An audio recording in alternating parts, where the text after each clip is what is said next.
السلام علیکم محترم ناظرین، جیل میں ایسی قیدی عورت جس نے بغیر ہم بستری کے 5 سال میں 10 بچے پیدا کر دیے، اور وہ ہر سال 2 بچے کیسے پیدا کرتی، وجہ جان کر آپ کی بھی چیخیں نکل جائیں گی۔ میں اس عورت کی فائل اپنے سامنے کھول کر بیٹھی تھی۔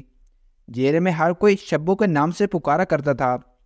قیدی نمبر 258، جس کا پورا نام شبانہ لیاقت تھا، جیسے ہی میں نے اس کی فائل پڑھنی شروع کی، میرے تو رونگٹے ہی کھڑے ہو گئے۔ جو کچھ اس کی فائل میں درج تھا وہ پڑھ کر میں اپنی جگہ حیران رہ گئی تھی کہ بظاہر ایک نوجوان اور خوبصورت نظر آنے والی عورت بہت ہی شاطر مجرمہ تھی، جو 10 بچوں کی ماں تھی، اور جس بات نے مجھے حیران کیا تھا وہ اس کا غیر شادی شدہ ہونا تھا۔ اس کی فائل میں واضح طور پر لکھا تھا کہ وہ ایک غیر شادی شدہ 10 بچوں کی ماں ہے، جس نے 5 سالوں میں 10 بچے جنم دے کر ایک انوکھا کارنامہ سر انجام دیا۔ اس بات نے مجھے حیران ہونے پر مجبور کر دیا تھا کہ جب اس کی شادی ہی نہیں ہوئی تو پھر 10 بچے کس کے تھے؟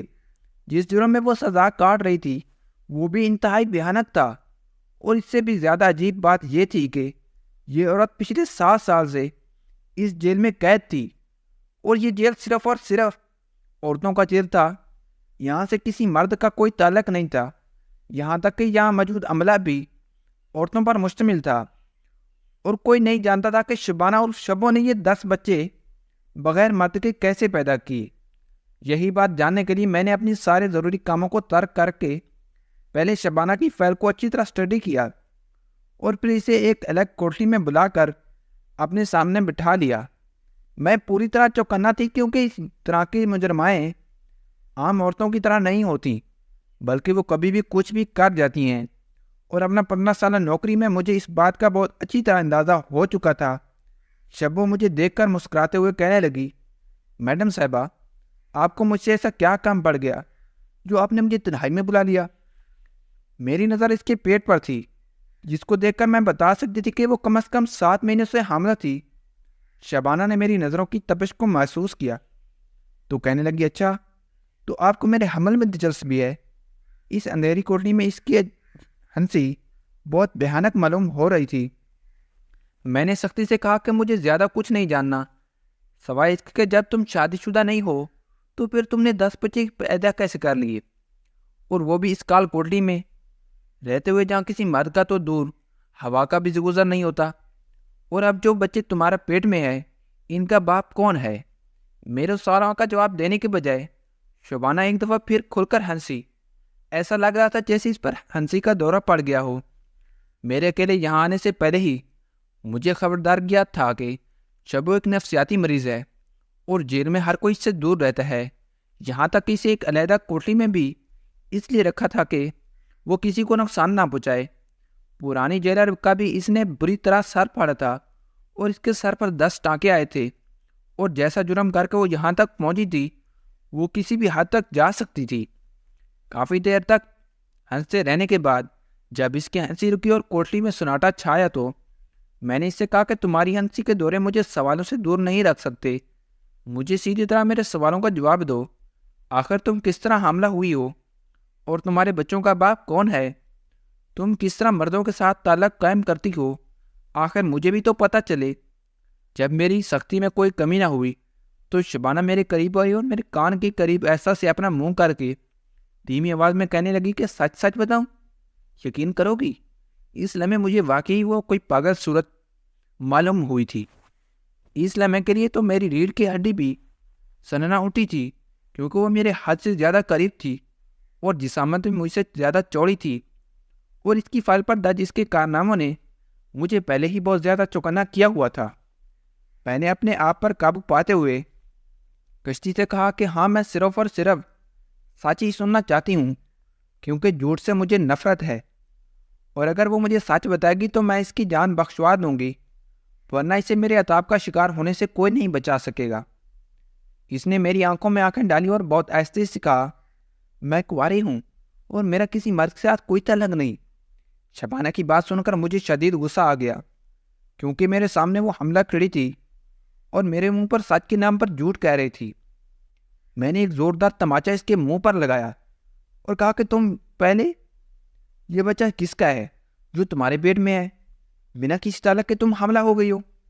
تھپڑ کھاتے ہی وہ دوبارہ زور سے ہنسنے لگی، اور جب اس کی ہنسی کچھ کم ہوئی تو کہنے لگی، ہاں بالکل اسی طرح جیسے پہلے میں نے 10 بچے پیدا کیے، اب پھر میں بچہ پیدا کرنے جا رہی ہوں، اور وہ بھی بنا ہم مستری کے۔ بات مکمل کرتے ہی اس پر دوبارہ ہنسی کا دورہ پڑا، اور میں جانتی تھی کہ یہ عورت اتنی آسانی سے کچھ بھی بتانے والی نہیں۔ میں غصے کے عالم میں اسے کوٹڑی میں چھوڑ کر باہر نکل آئی تھی، جہاں کانسٹیبل حنا میرے انتظار میں کھڑی تھی، اور مجھے دیکھتے ہی کہنے لگی، میڈم صاحبہ، میں نے تو آپ سے پہلے ہی کہا تھا کہ اس کے منہ نہ لگے۔ پتہ نہیں یہ جادوگرنی ہے یا پھر کوئی بہت ہی ماغار عورت، یہ کیسے حاملہ ہو جاتی ہے کوئی نہیں جانتا، جبکہ یہ تو اپنی کوٹڑی سے باہر بھی بہت کم نکلتی ہے، اسے زیادہ تر بند ہی رکھا جاتا ہے۔ میں نے تیز قدم بڑھاتے ہوئے حنا سے پوچھا کہ کیا تم کتنے عرصے سے موجود ہو؟ میری بات سن کر اس نے کچھ حساب لگا اور کہنے لگی، میں 3 سال 4 مہینے سے یہیں موجود ہوں، اور جب سے میں نے شبہ کو اس طرح دیکھا ہے، میرے سامنے اس نے 6 بچے پیدا کیے ہیں، لیکن نہ ہی وہ جیل سے کبھی باہر گئی ہے اور نہ ہی اس سے ملنے کوئی آتا ہے، پھر پتہ نہیں کیسے وہ حاملہ ہو جاتی ہے، کوئی نہیں جانتا۔ شبانہ سے ہونے والی ملاقات اور حنا کی باتوں نے مجھے شش پانچ میں مطلع کر دیا تھا۔ کچھ تو ایسا تھا جو نظر نہیں آ رہا تھا، لیکن پسے پشت کچھ بڑی حقیقت پوشیدہ تھی، اور جسے جاننے کے لیے مجھے شبانہ کے ماضی تک پہنچنا تھا۔ ایک صورت ہو کر جو جرم اس نے کیا تھا وہ کوئی عام لڑکی نہیں کر سکتی تھی، اور اس لیے میں نے شبانہ کے ماضی کو گنگالنے کا فیصلہ کیا تھا، لیکن مجھے کیا خبر تھی کہ اس کے ماضی کو گنگالنے پر میرے سامنے کیسا بھیانک سچ آئے گا، اور سچائی تک پہنچ کر میرے اپنے ہوش اڑ گئے تھے۔ میرا نام عظمیٰ تھا اور میں ایک جیلر تھی، اور معمول کے مطابق صبح صبح اپنے راؤنڈ پر تھی۔ مجھے اس جیل میں آئے زیادہ دن نہیں گزرے تھے، میری پوسٹنگ بس کچھ دنوں پہلے ہی ہوئی تھی، اس لیے میں ابھی یہاں بہت کم لوگوں سے واقف تھی، ورنہ میری عادت تھی کہ میں ایک ایک قیدی پر نظر رکھتی تھی، اور جیل کے سبھی میری نوکری ایسی ہی تھی کہ میں بہت زیادہ سخت مزاج تھی۔ میرے اندر سے نرمی بالکل ختم ہو گئی تھی، کیونکہ جن عورتوں سے میرا واسطہ پڑتا تھا وہ سب کی سب بہت شاطر اور سزا یافتہ ہوا کرتی تھی۔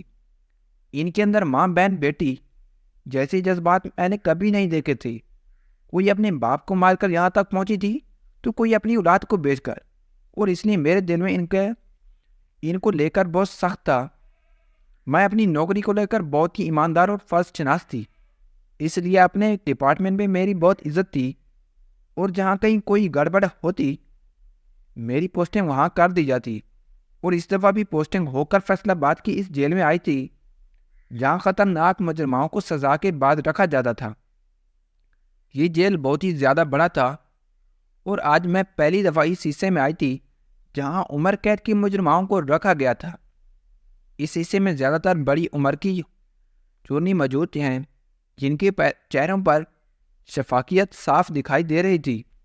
میں نے ابھی تک اس جیل کی مجرماؤں کی فائلیں چیک نہیں کی تھی، اس لیے مجھے جرم کے بارے میں کچھ زیادہ خبر نہ تھی۔ میں سبھی بار اپنی گہری نظر ڈال رہی تھی کہ جب میری نظر ایک ایسی مجرم پر پڑی جس کا پیٹ حد سے زیادہ بھرا ہوا تھا، اور یہ دیکھ کر میں حیران رہ گئی، اور میں نے اپنے پیچھے آنے والی کانسٹیبل سے پوچھا کہ اس عورت کو کیا ہوا ہے، تو اس نے بتایا کہ یہ امید سے ہے۔ اتنا تو میں بھی جان گئی تھی کہ وہ حاملہ ہے، لیکن اس حالت میں وہ جیل کے اس حصے میں کیوں موجود تھی، یہ بات میرے لیے حیران کن تھی۔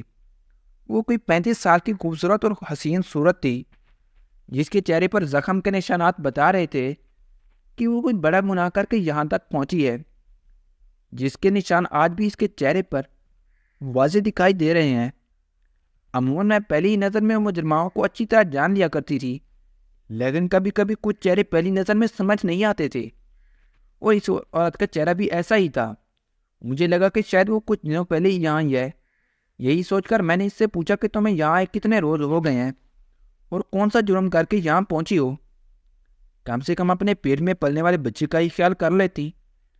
میری بات سن کر وہ زور سے ہنسی اور کہنے لگی کہ میں تو پچھلے 6 سال سے یہاں موجود ہوں، اب تو مجھے اپنا جرم بھی یاد نہیں رہا۔ اس عورت کی بات سن کر میں دنگ رہ گئی، اور کانسٹیبل سے کہا کہ کیا یہ سچ کہہ رہی ہے؟ اگر یہ 6 سال سے یہاں ہے تو پھر یہ بچہ کس کا ہے؟ کیونکہ یہ تو عورتوں کی جیل ہے، اور بغیر مرد کے یہ کیسے حاملہ ہو سکتی ہے؟ میرے سوال کے جواب میں کانسٹیبل نے کچھ بھی نہ کہا اور وہ میرے پیچھے ایسے خاموش کھڑی رہی جیسے اسے خود بھی اس بات کی خبر نہ ہو۔ اس سے پہلے کہ میں اس عورت سے مزید کوئی سوال جواب کرتی، مجھے بتایا گیا کہ میرے دفتر میں کوئی ملاقاتی آیا ہے۔ یہ سن کر میں فوراً اپنے دفتر میں لوٹ آئی تھی۔ کچھ سرکاری لوگ ملاقات کی غرض سے آئے ہوئے تھے اور میں پھر ان کے ساتھ ایسے مصروف ہوئی کہ شام کے وقت ہی فارغ ہوئی اور میری ڈیوٹی ختم ہو گئی اور میں گھر لوٹ آئی۔ وہ عورت اور اس کا حمل میرے ذہن سے پوری طرح نکل چکا تھا کیونکہ میرے اوپر کام کا بوجھ بہت زیادہ تھا۔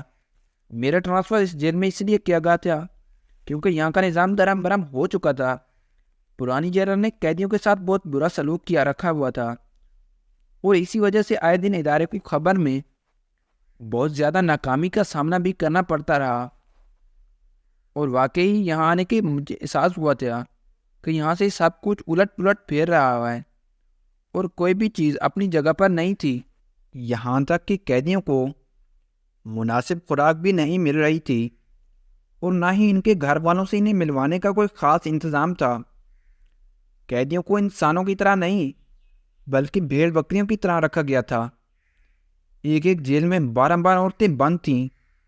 میری پوسٹنگ کو 15 دن ہو گئے تھے اور یہ 15 دن میں نے اس مصروف گزارے گئے کہ مجھے سر کھجانے کی بھی فرصت نہیں ملتی، اور آج بھی اس قدر تھک گئی تھی کہ میرے ذہن سے ہی نکل گیا تھا کہ آج میرے اکلوتے بیٹے کی سالگرہ ہے۔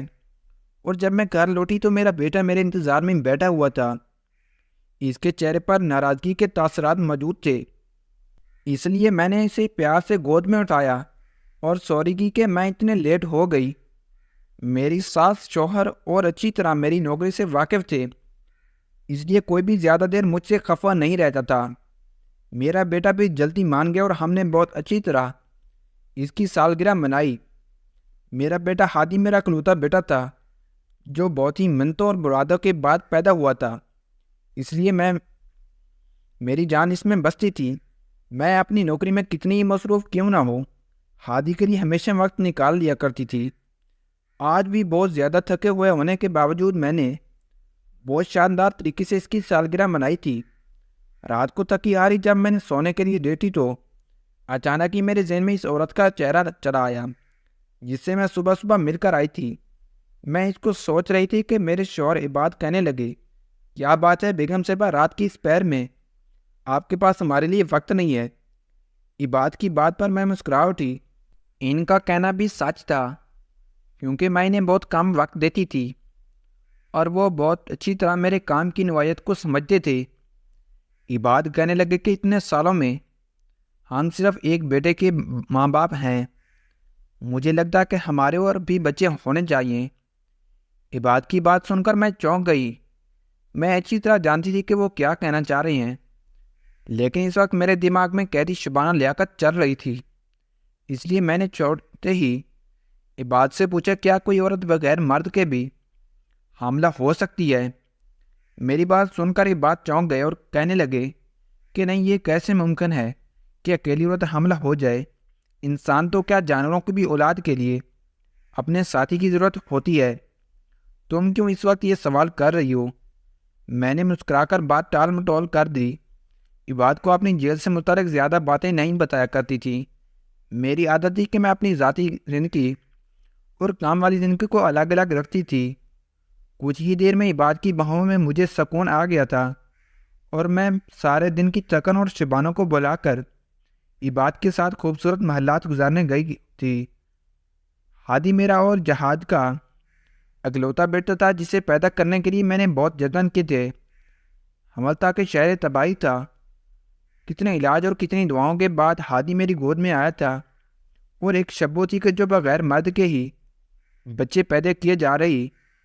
اگلی صبح اٹھتے ہی میں نے اس کیس پر کام کرنا شروع کر دیا۔ میں اتنی خاموشی سے جیل کے اندر ایک قیدی کو کسی غلط حرکت میں ملوث دیکھ نہیں سکتی تھی۔ مجھے یقین تھا کہ شبانہ صاحب کی نظروں میں دھول جھونک کر غیر مردوں کے ساتھ تعلق بناتی ہے، اور مجھے یہی راز جاننا تھا کہ آخر وہ کس طرح اتنے لوگوں کو چکمہ دے سکتی ہے۔ لیکن اس سے پہلے مجھے اس کا ماضی ٹٹولنا تھا۔ وہ ایک بھیانک جرم کی سزا کاٹ رہی تھی جس کا تصور بھی نہیں کیا جا سکتا تھا، آج سے 10 سال پہلے اس نے اپنے باپ کو چھوٹے چھوٹے ٹکڑوں میں تقسیم کر دیا تھا اور ان ٹکڑوں سے سالن بنا کر محلے والوں کو بانٹ دیا تھا۔